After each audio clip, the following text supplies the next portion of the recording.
Welcome to Cold War Conversations, the home of real stories of the Cold War. And so the Soviets watched that process happen. And someone raised their hand. They had a question. And the question was, and this is when I knew we'd won the Cold War, based on this one question. And that question was, how do you get your men to work on time in the morning? This is Cold War Conversations. If you're new here, you've come to the right place to listen to Cold War history. Please make sure you follow us in your podcast app so you don't miss future episodes. I continue chatting with Dennis Greene about his incredible journey from a challenging childhood in segregated Savannah, Georgia, to a distinguished military career. He is made senior flight commander responsible for 50 Minuteman nuclear missiles. Dennis shares his first-hand experiences of the intense pressure, the psychological toll of nuclear readiness, and the groundbreaking integration of women into the Minuteman II system. He recounts other pivotal moments, from the deactivation of nuclear warheads following the signing of the START I disarmament treaty, to the unique interactions with Soviet counterparts during the verification process. I'm delighted to welcome back Dennis Greene to our Cold War conversation. With the Soviets, did you think they're never going to be crazy enough to launch an attack? So the chances are we're never going to get a real... No, we did we ever think? Good question, Ian. Even though we knew that it would probably be on the spectrum of possibilities, it was the lowest possibility. We never took it off. I mean, we always said among ourselves, once we turn these keys, we know that we're going to be toast, because we know that we're targets. As a matter of fact, what we knew about the Soviets and what they told us was that the Soviets knew everything about us, our background, our family, our children, to a person, okay? They knew who we were. They knew what we did. We were being surveilled, and all of it was true. They knew where we hung out. They knew what we did.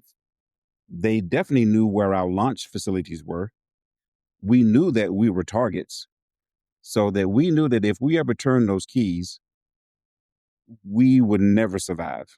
I mean, which is why we were so far underground. Most of the launch facilities were 60 feet underground. My launch facility was 120 feet underground because I was at the squadron command post. And that's another story as to how I got to the squadron command post.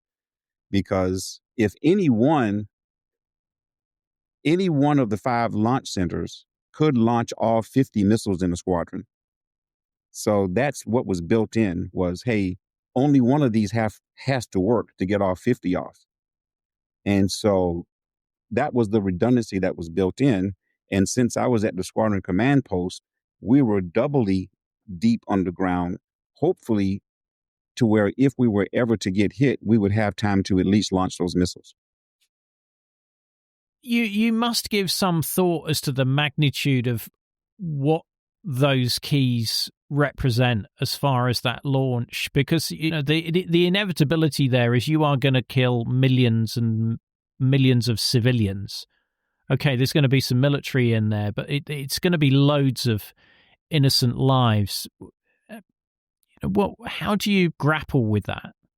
We were trained not to think about it, and that sounds like a paradox, but you train so much to where it's see a step, do a step, get a banana. See a step, do a step, get a banana. And so when it came time to launch, it would be see a step, do a step, get a banana, then think about it. Not think about it and then try to do it, because it would never work. Okay. So we were pretty much brainwashed into that process. The process was so deeply ingrained to us. See a step, do a step, get a banana, then think about it. Okay.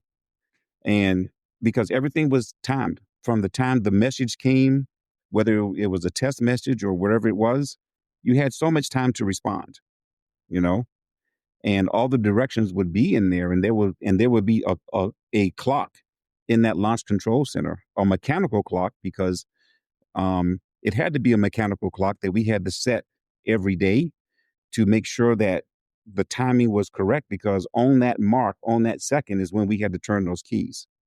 And that clock had to work, and it could not be electronic. It had to be a manually wound clock so that it could have no outside interference. And so once you start your tour, you hack the clock to make sure that it's right. And when those messages came down, you just follow through. And we always knew that if we ever got to the point where we got to open those locks, which sometimes they would take us through the point of actually opening the locks, but not going any further. And we had those, what we call the cookies, the authentication cookies, to where the message had to match the authentication cookies in there to make sure that the message was not a bogus message. If it got to that point, we knew that we were going to turn those keys. It was no doubt that we would turn those keys. Then think about it.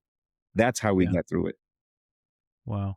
In the episode information, I'm going to add some videos of the actual launch procedure, because there's some really good ones on YouTube that sort of take you through what you were having to do there. Now, within 6 months, your meteoric rise continues, and you're upgraded to crew commander.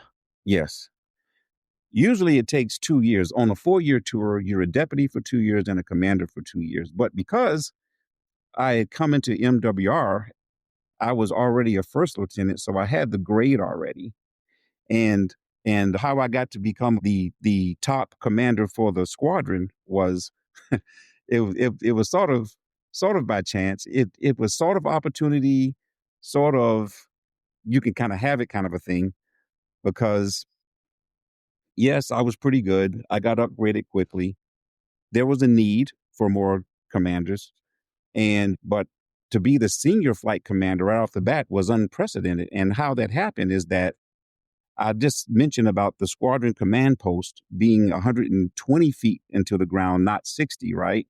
Well, it also happened to be the furthest away from the base.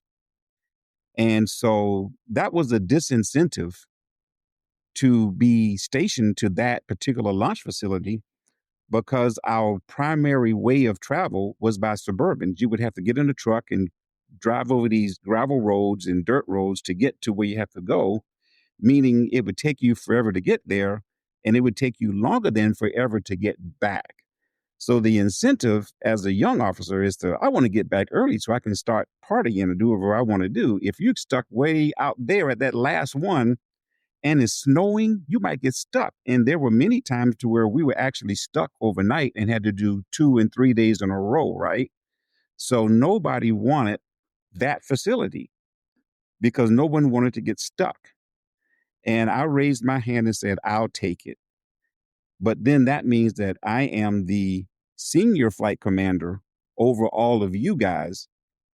And so they voted on it and they said, yeah, Dennis, you got it. You can be our senior flight commander after only 6 months there.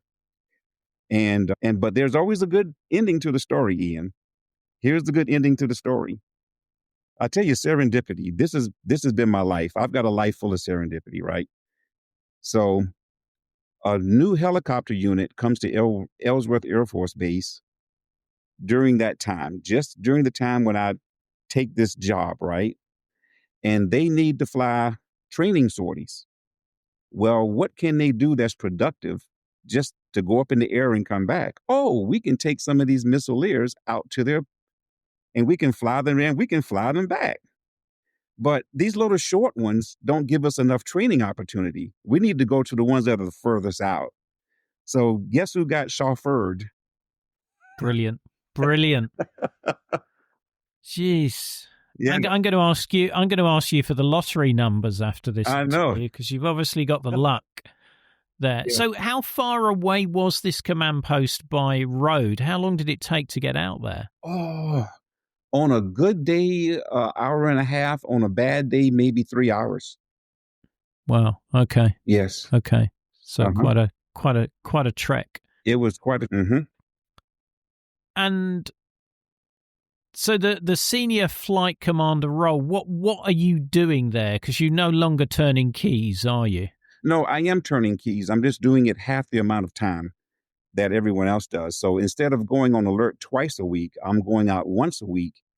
And my duties are to make sure that the other people in my flight are trained, doing the right things the right way. And I'm also pseudo working on staff, doing some of the administrative things that I did when I was an orderly room clerk, performance reports and those type things. So it's sort of dual hatted, being the top guy in the squadron. It's sort of like being the union leader, right? The union boss is still an employee, but they also, run the union. It was sort of like that. It was sort of like being the union chief. I'm still turning keys. I'm still training, but I'm also looking out for everybody else and making sure that things are running properly. Right, right. And you're obviously thought of as really good with personnel because you get handpicked to train the first women who were used within the Minuteman II system. Yes, that was, let's just say, that was a ordeal. There's always a story behind these things, right, Ian? And the reason people listen to your podcast are to hear these stories behind the story. And I've got a good one for you here. So now just think about this, right? Women in launch control facilities, they want the opportunity. They need the opportunity. They deserve the opportunity because that's talent, right? Talent that's not going to good use. Well, guess what? I've already talked about how it was like pulling hen's teeth to get people to volunteer, right? Well, guess who would volunteer more so than men? The women did because they wanted those operational opportunities. Yes, being nurses, being an admin, being on the, as we call online as a line officer is fine. But if you're going to make it to the higher ranks, you really need to get into operations somewhere. If you're not flying planes in the Air Force, you got to do something, right? So, being a missile launch officer was the next best thing. And so we had, quite a few women sign up, and those first women were really screened and handpicked. But now they have to be trained, meaning they're going to have to go down and be trained by the men because there are no women to train them. Okay. Well, you can imagine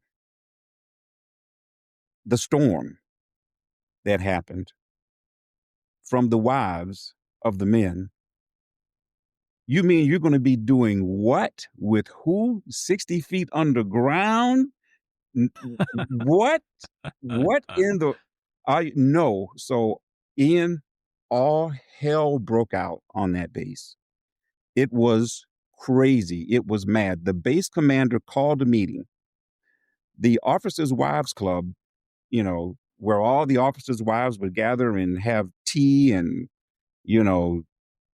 do all these things to support the base and support the troops and all this stuff. They completely lost their minds, right?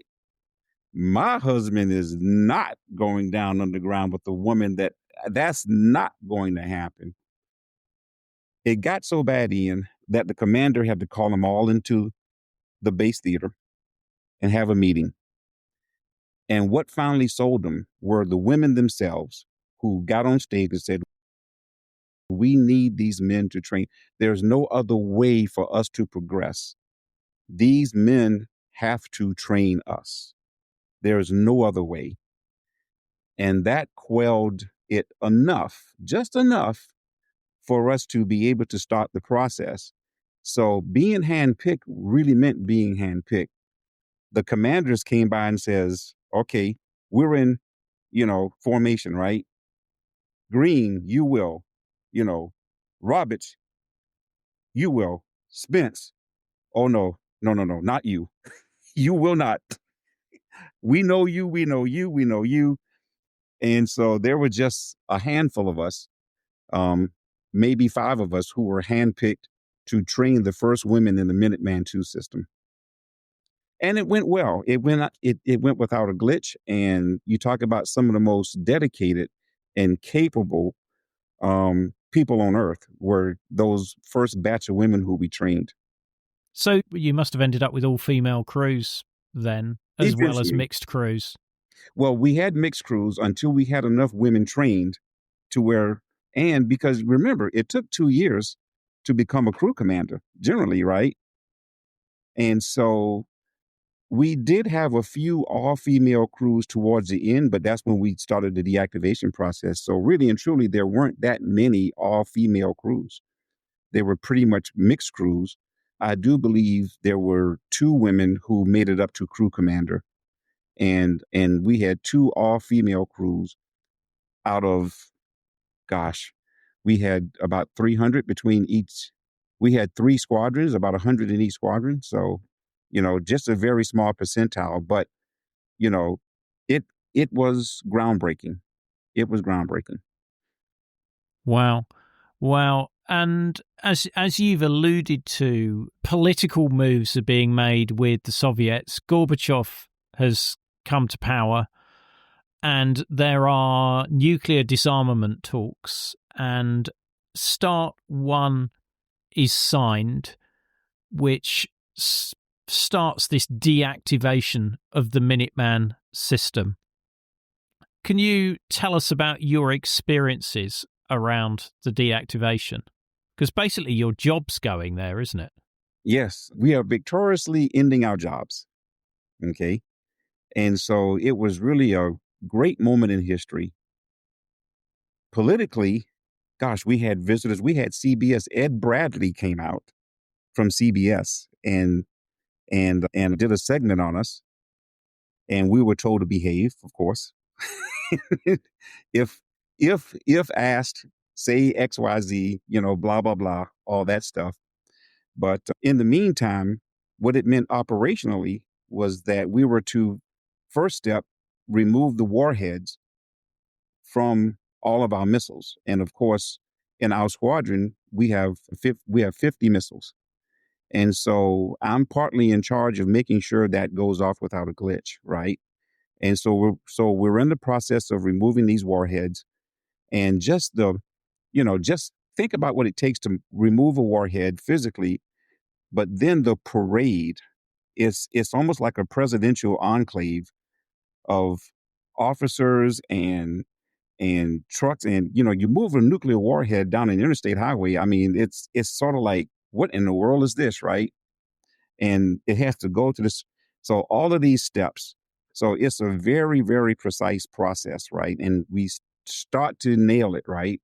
And we have to coordinate with local law enforcement, with feds, with the Pentagon, and with SAC headquarters, and with everybody else, to make sure that these movements happen properly, right?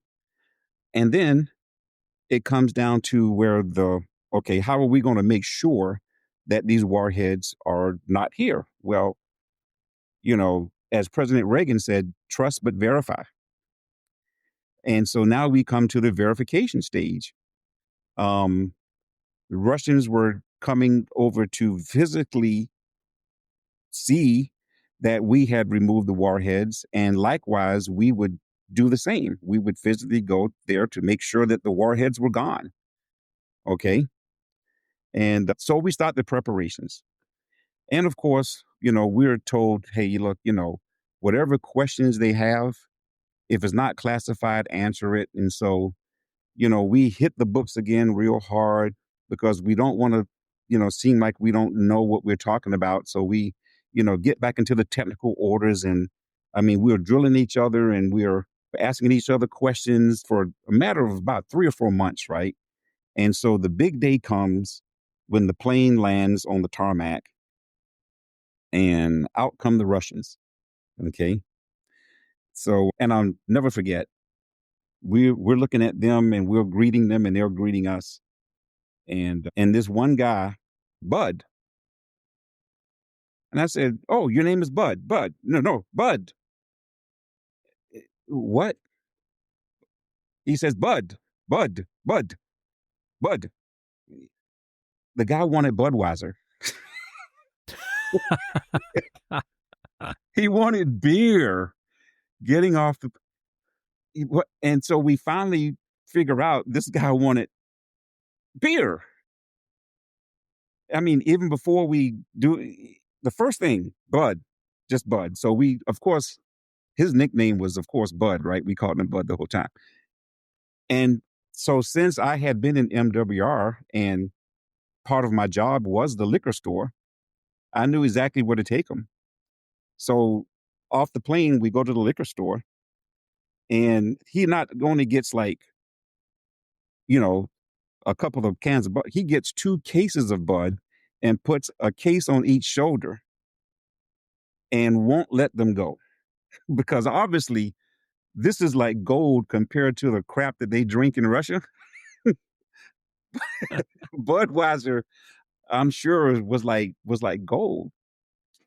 And so this guy, I mean, it took almost an act of Congress to convince this guy, let us take the Budweiser, put them in a safe place for you. They will be here.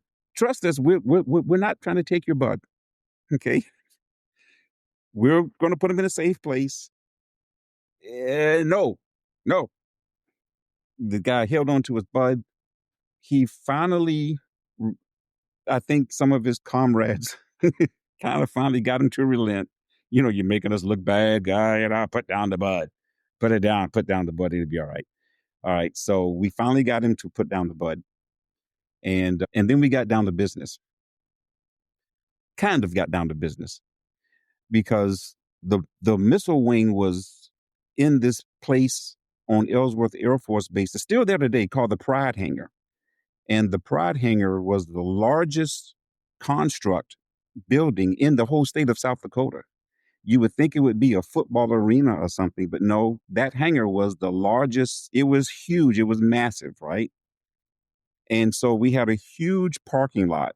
And of course, it was full of vehicles, right? And so one of the guys made a comment. They said, you did not have to bring out all of the cars in the city to impress us. It's what? Bring No, we did not bring out, we didn't take cars from all the townsfolk to impress you by putting them in this parking lot. And we was explaining, you know, me, I'm a bit of at the time, a Chevy, I'm a car collector, right? And I said, I have 3 cars myself. 3 cars? You cannot have no 3. That is not true. You are lying. That is a lie. That is not, well, no, those are our cars. And, you know, it, but they thought that we staged it. They thought that we staged to impress them coming in, right? And then some of them wanted food. And so, the commissary, the grocery stores for the bases, it was right across the street from the Pride Hangar. And then they thought with that we had gathered all the food from all the local markets to stage to put into the commissary. They actually thought that we done that, and we didn't. If we had to explain to them, no, this is just how it is, right? And so after that, we were scratching our heads like, wow, is this how it's going to be? We studied for 3 months and for this. And so off we go into the official part of it.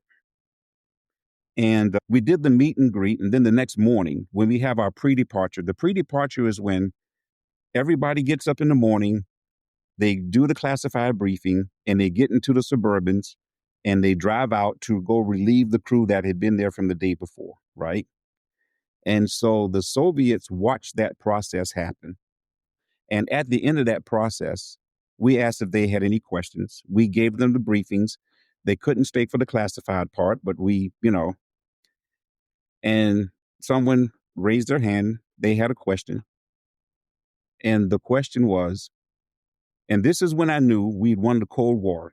Before it was over, I knew we had won the Cold War based on this one question. And that question was, how do you get your men to work on time in the morning? How do you get them all here on time? And we looked at each other. And my first thought was, wow, we have won the Cold War. Okay. How do we get our men? We had women too, but they said men, of course. How do we get our men to work all on time like that? How does that happen?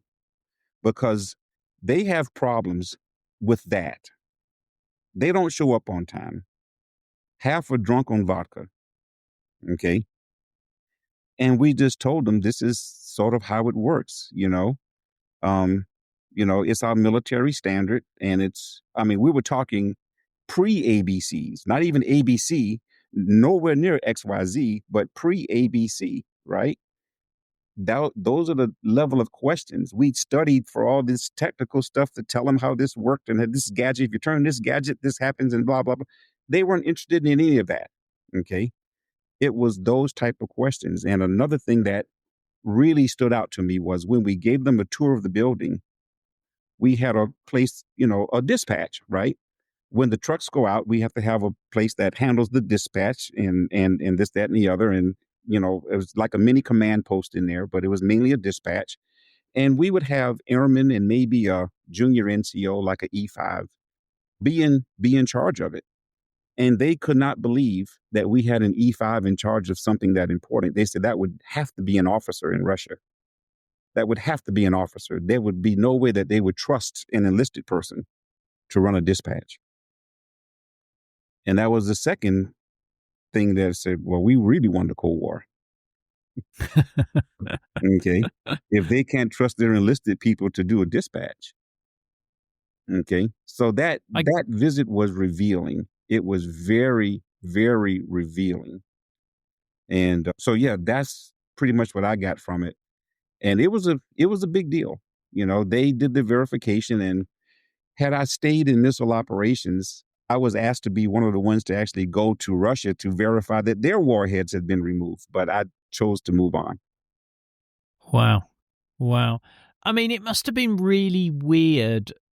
You see this plane land, and this was your enemy until, well, still potentially an enemy, because the Cold War isn't over at that point. It's still, the Soviet Union's still, well, it's on its last legs.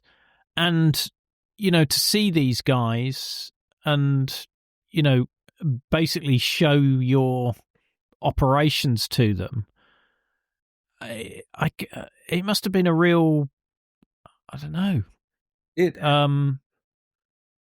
Well, I'm trying to find words to describe it. Well, Ian, I would say the third thing that let me know that we won the Cold War was I think they were more fearful than we were. I think our confidence instilled fear into them, that they knew that they couldn't win this. Okay, because we were organized. We were confident. We had junior NCOs to where they would only have officers. We had cars that we didn't stage in the parking lot, and food that we didn't rob from all the townspeople, right, to put into one place to make it appear as if we were well fed. Okay. And the realization of that struck them in a way that they knew that they weren't going to win this Cold War, that we'd won. So it was striking in a way, because at the end of it, we as people were just friends. They respected us and we respected them. And that's when we did the button exchange. They would cut a button off of there, and we would exchange and cut a button and give them theirs. And, I shared a picture of that button that I still have to this day. You did, and I'll share that in the episode notes. Did they speak English, or were they using translators all the time? They had translators, but they spoke English. Some better than others, but they spoke English. They understood it. Okay. If they didn't speak it, they understood enough of it. They were pretty clever. Some of them pretended like, I don't know, I don't, but we knew that they understood. Mainly because we were told that they understood, right? Don't take these guys lightly, okay? Because they're only going to send their best officers. They're not going to send, ragtag somebody they're going to send their best and brightest over to come do this, right? So yeah, and at least one of them would have been KGB as well. Right. Did they ask you other questions about life in the US? I guess they must have been intrigued by they were blown how away. Things worked, and yeah. They were just blown away. It was obvious. They were pretty much shell-shocked. It was almost as if the lies that had been perpetuated as to how it was over here to boost them, it was like that whole thing just blew up. The reality, I think the reality overwhelmed them. I really do believe that. And did you socialize with them at all, or was it just business that you were dealing with them? I mean, did you invite them to your home or anything like that? No, we weren't allowed to go that far. Okay, it was just business only, because like you mentioned just a few minutes ago, we were still at war. I mean, Cold War. I mean, it wasn't over, right? No, we weren't chummy buddy with them. The day was over, we went home and they went, back to wherever quarters we had for them on base. They didn't stay off base; they stayed on the base, and they were closely watched. You can best believe that. We had our security police watching them, making sure that they didn't stray too far. So they didn't get off the base at all. That was the only bit of America they saw. If they did, Ian, I'm not sure. Maybe they might have organized a tour, but I can guarantee you, if they were allowed off base, they were put on a bus and they were driven around. They just were not allowed to wander. That I can tell you. So perhaps public affairs may have shown them around town, shown them the Black Hills, shown them Mount Rushmore, whatever, right? Or the Badlands or whatever it was. But it definitely had to be as a group if they did.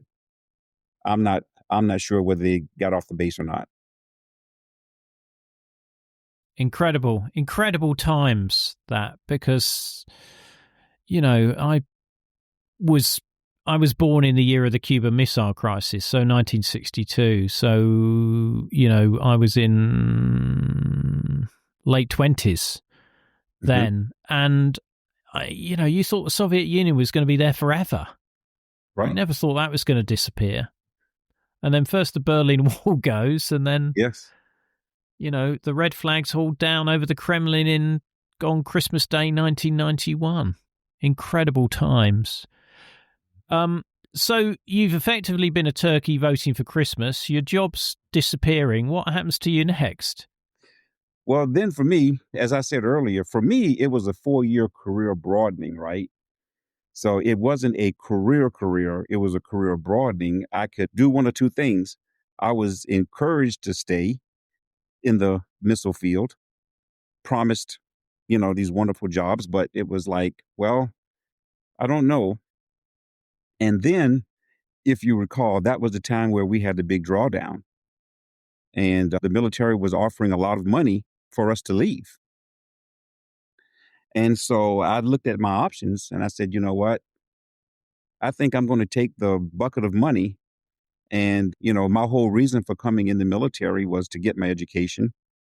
And I had done that to some degree, but I thought I would go back and maybe do, something else with my life. But I wanted to stay into the reserve. So I actually said, you know what? I'll wrap this up and I'll go into the reserve and I'll, make a life otherwise. And so I did that, and I moved to Colorado.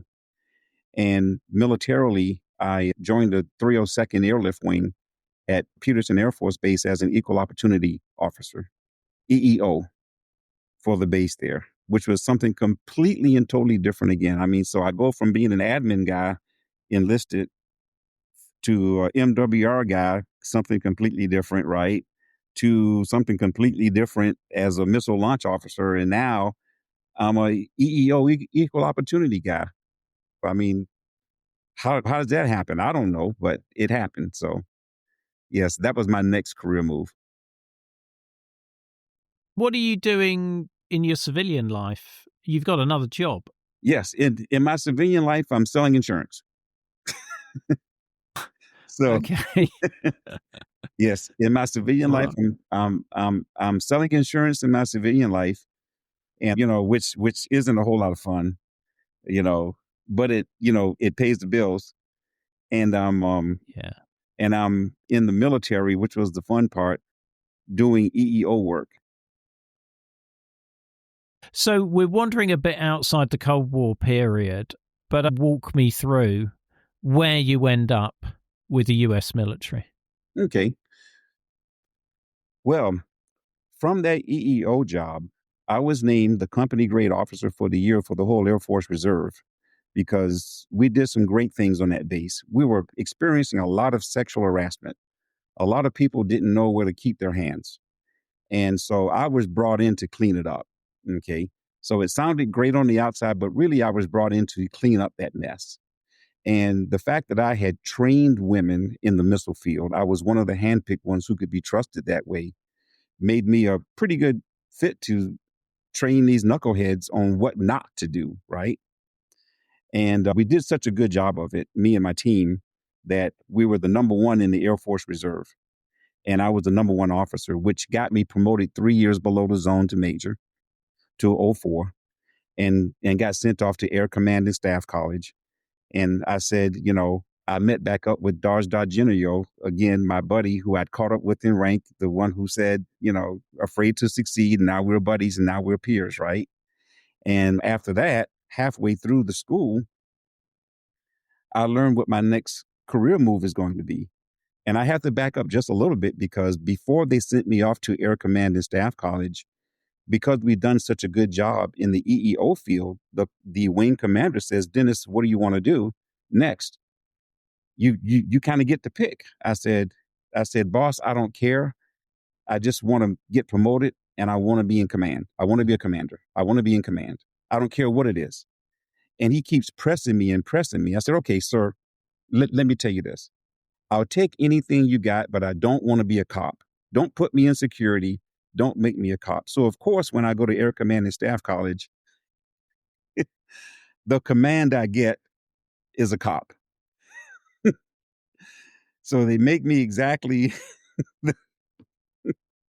You should have learnt that trick from right at the start of your career, Dennis. You shouldn't have fallen for that one. Well, I fell for it. And so they make me a cop coming out of Air Command and Staff College, but not just any cop, because I get to build the first reserve security forces unit in Air Force Space Command history, right at Schriever Air Force Base, which is right around the corner from Peterson Air Force Base in Colorado Springs.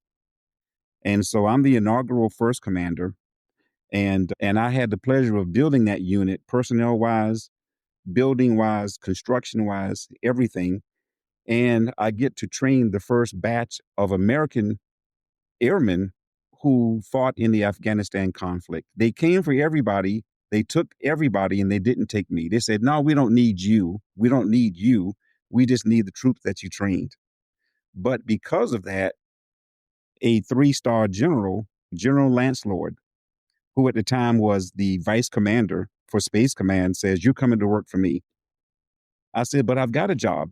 And at the time, I was no longer selling insurance. I had been hired by the civil service on the outside. I said, sir, I've got a job. He says, you don't understand. You're coming to work for me. And so that was in May of 1999. And so I put that job on hold and I went to go work in headquarters Air Force Space Command. And I wound up being the chief of space system security for the whole military. And getting promoted below the zone again 3 years early to lieutenant colonel. And that was being in charge of securing all of the ground assets that talk to satellites globally, all over the world, and be in charge of securing our launch pads on the east and west coast at Cape Canaveral and Kennedy Space Center, and back at Vandenberg Air Force Base, where I went for missile training, where we also launched. I was in charge of protecting those. And so the treaty negotiations that I was brought into the State Department to be a subject matter expert on is we've got these things all over the globe. We have to have treaties to have these things in place. And they need the subject matter expert to tell them, what are we giving up? What can't we give up? And so I spent a lot of time in the State Department during those treaty negotiations, sitting in the back there, giving advice and guidance. So after that, I get picked to go to War College, to Air War College, another 1-year fellowship. And that went well. After that year, I got a great promotion recommendation, a definitely promote. So I knew I was going to make 06. I knew I was going to make colonel from that. After War College, not only do I get sent to the Air Force Battle Lab, I get put back on active duty. but you made me sign in blood when I took all that money that I could never come back. I could only be reserved. Well, we need you back. We can tear that up and we can bring you back on active duty. So I was brought back on active duty in 2001 when I finished War College. And I spent 1 year at the Force Protection Battle Lab at Lackland, which is a place that does studies on force protection. What can we do to make it better for those out in the field? Did that for a year. And I was supposed to have ended my career by finally going to Florida, okay, to be the chief of the Equal Opportunity Management Institute, which is a position that is handpicked by the Office of the Joint Chiefs of Staff. And the Army and Air Force takes turns with 06s. And that's what I wanted to do. I wanted to go back to equal opportunity. I passed all the, hey, I'm going back. I'm going to retire out of here. I'm going back to build this new building. It's right on the beach, right on Cocoa Beach, man.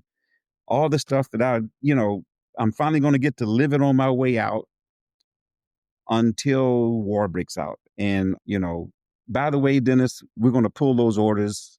You're going to Air Combat Command, ACC. We got other plans for you. And so I go to ACC. I'm on security forces staff for a couple of years, learning.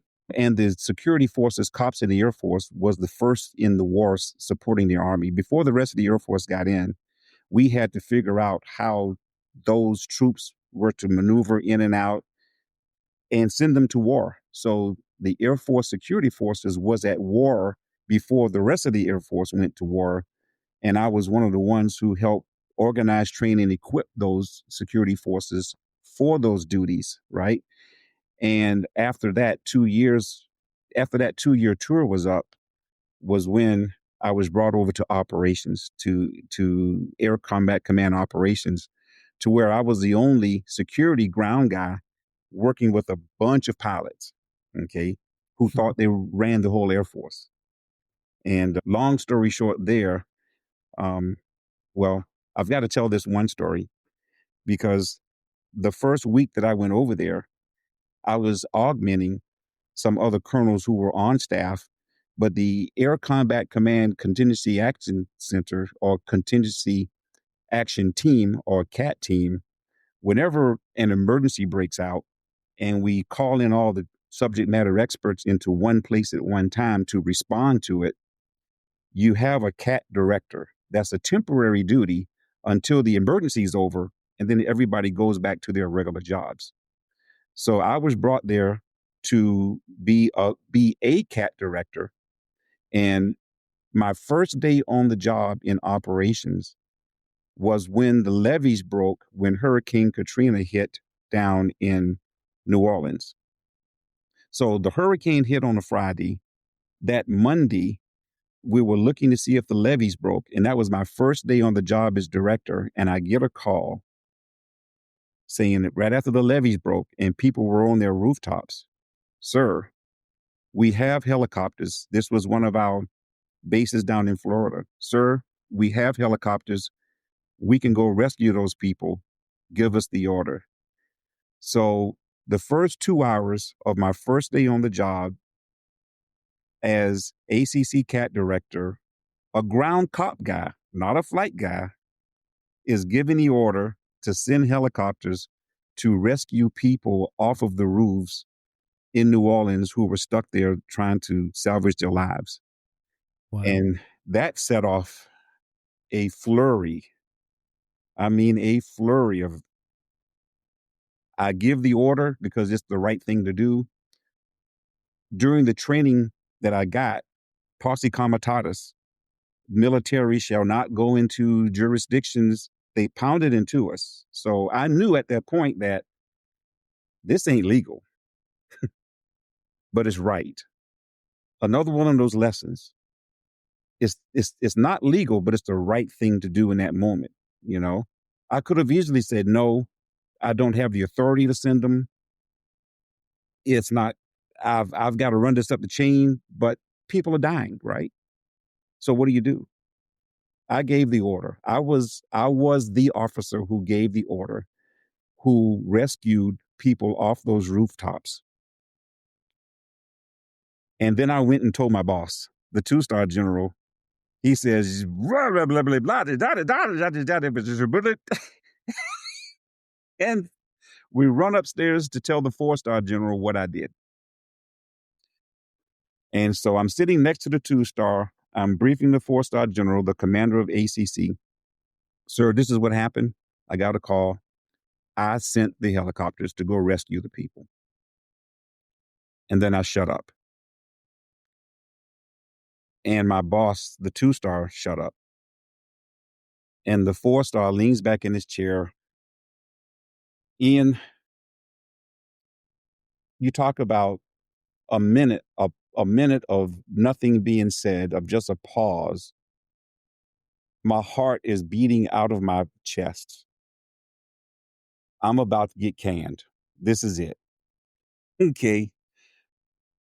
Just please don't bust me down too far. Don't course martial me too.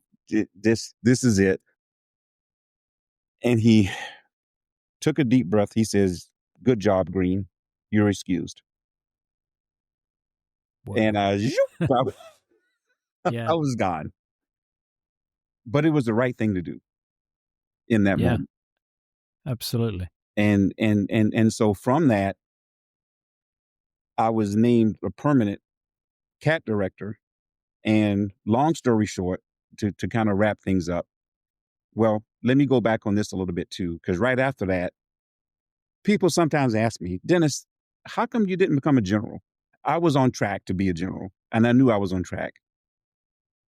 And I had the opportunity. And this is another one of these life lesson stories, right?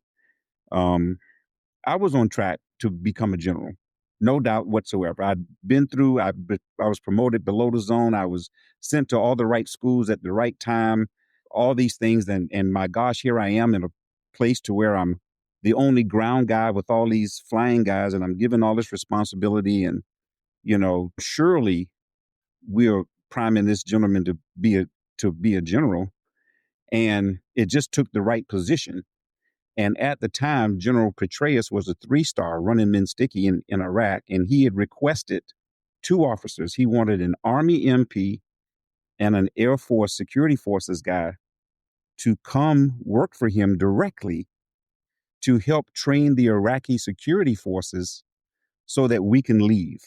Somebody had to train those security forces to protect themselves so we can pull out. So he says, "I don't care which 2, give me 2, right?"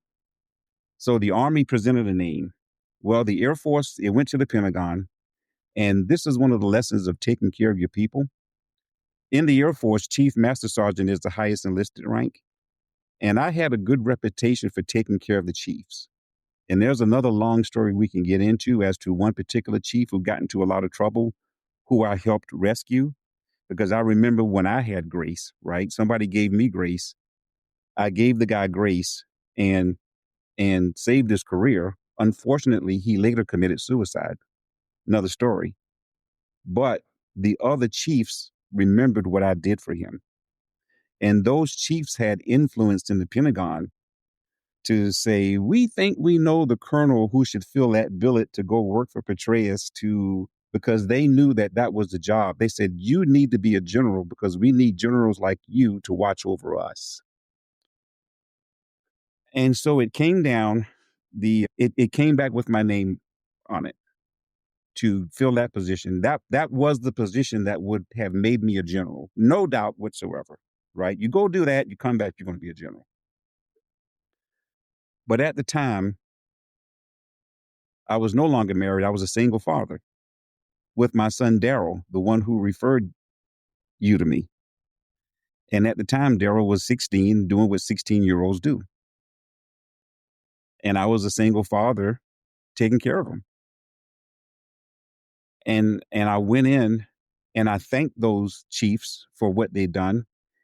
And I went into my boss to say, "Boss, I know I can say no only once, but if you let me stay, I got to take care of my son, because if I leave for a year, I don't know what I may come back to." And I was glad I made that decision. So yes, I could have, but it was hard because it wasn't personally that I wanted to be a general so badly, but it was the people who believed in me who I let down. And that was the hard part of turning down that situation. And so going back to the beginning, when you asked me, had I experienced discrimination? I can honestly say that I'm one of these officers of color who had a shot, who had the opportunity, who turned it down, not not vice versa. I was being pushed and promoted to be a general, and I'm the one who, for personal reasons, said, "Boss, if you let me stay, you know, but I just can't go. I can't do it right now." And so that was another life lesson, and I was happy with it. And I thought that maybe after a year or two, because that was in 2005, I thought that after a year or two that I'd be gone, okay, we're done with you now. But they asked me to stay for another 6 years. Wow. So I did my last 8 years at Headquarters Air Combat Command at Langley Air Force Base.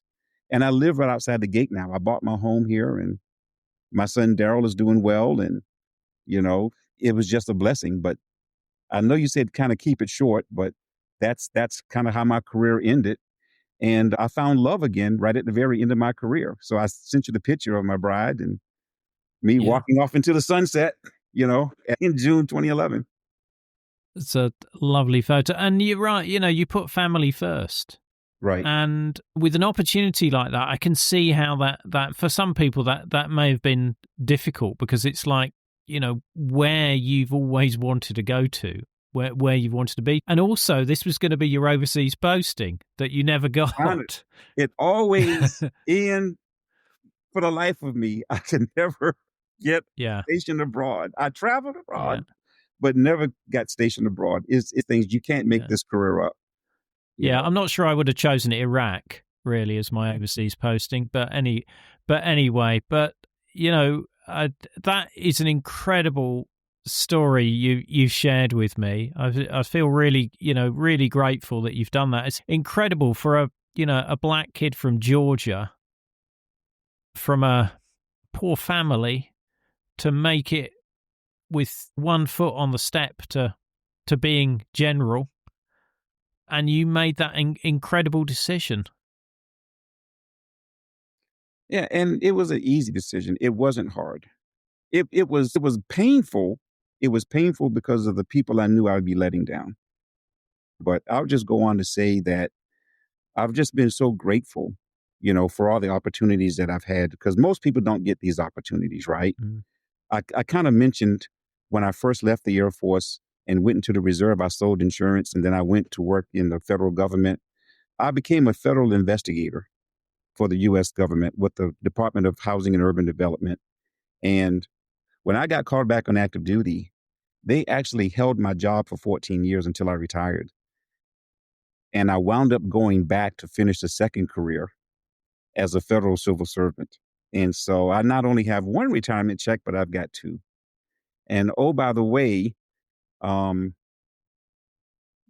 insurance license, I work now as a financial advisor. I never let it extinguish, right? And so that's sort of what I'm doing today. I all of those lessons, all those life lessons, all those things I've learned helped me learn how to work with people.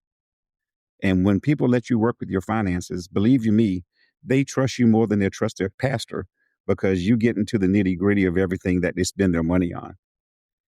And if it weren't for all those experiences, I don't believe people would actually trust me as much. And so it all comes full circle, right? And so I'm just blessed and honored. I'm blessed and honored that you would have me on your podcast here. I didn't realize what a big deal it was, but you are a big deal in the U.S.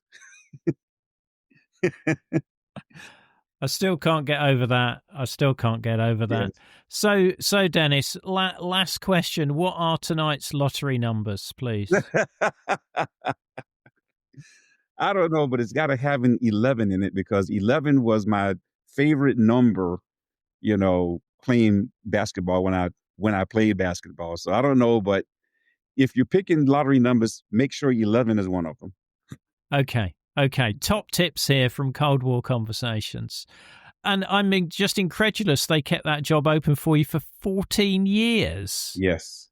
That is just incredible. But that really shows how much you were valued. And as you say, all of these roles were helped by you just being good with people and respecting people, all along the way.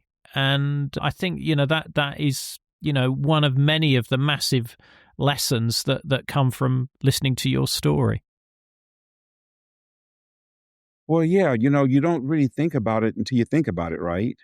I'm just a little kid from Savannah, Georgia, and in my heart of hearts, it took Ian, when I was at Langley, when I made Colonel 06, and they call us Jeeps, right? Because we're just brand new 06s. It took one of the contractors who was a retired lieutenant colonel who was working for me as a contractor. He says, Dennis, you need to understand something. You're a pretty big deal now. You're not that kid. I know you're very humble and you think of yourself that way, but you're not. You have to view yourself the way the rest of the world, the rest of the Air Force, the rest of everyone else views you. And it was a pretty big deal because when I went to operations, I think I may have mentioned that 2-star general who I worked for became Air Force Chief of Staff, Dave Goldfein. He became the Chief of Staff over all the Air Force. And so now I know I've got a direct line to this guy. This guy knows me personally. I work for him, right? And so when you step back and think about it, lots of gratitude. When I go back to class reunions, particularly high school class reunions back in Savannah, Georgia, even the classmates, Ian, who made a lot more money, right? They became the doctors and the big attorneys, right? They all say, Dennis, when they hear just bits and pieces of my story, they all say, Dennis, I wish I would have done what you did. And I say, wow, that was the eye opener, right? Because one friend right now, I was just talking to her yesterday. She makes $650,000 freaking dollars a year as a anesthesiologist, right? I mean, she's a doctor. She's got all the trappings, but she was one of my ROTC, but she got out and became a doctor. But she says, Dennis, I wish I would have stayed in. Okay. Because of the experiences, because of a lot of things. So I'm just grateful. I'm grateful